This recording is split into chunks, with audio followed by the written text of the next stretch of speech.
नहीं तो राम की आत्मा के लिए तो गायन है। क्या क्या गायन है? मर्यादा पुरुषोत्तम।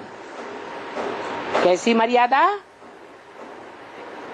जो भी पुरुष हैं, आत्माएं हैं, उनमें उत्तम ते उत्तम नारायण वाली आत्मा की मर्यादा है। किसको याद करती है? एक शिव बाबा, दूसरा न कोई।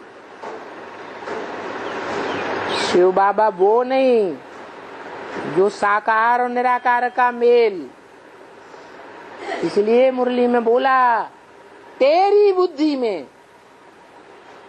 बाबा कहने से बिंदी ही याद आ गई, औरों की बात नहीं। औरों को बाबा कहने से साकार याद आवेगा ज्यादा, और तेरे को बिंदी याद आ गई।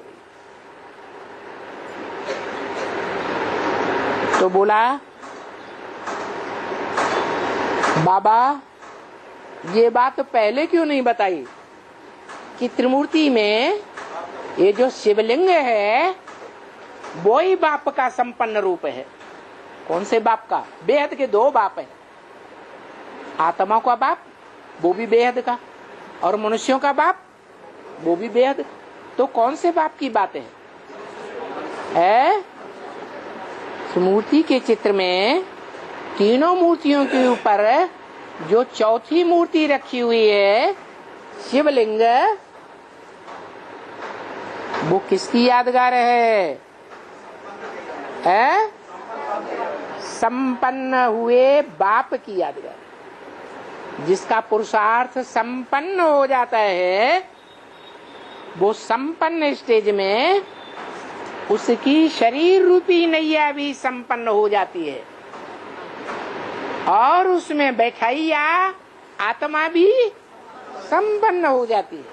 इसलिए मुरली में कहा, तुम्हारी आत्मा और शरीर रूपी नैया दोनों का खिवैया एक ही बाप है। वो तुम्हारी शरीर रूपी नैया को भी इस विषय वैतरणी नदी कहो, विषय सागर कहो, इससे पार ले जा करके कहाँ ले जाएगा? कहाँ पहुंचाएगा? क्षीर सागर में पहुंचा देगा।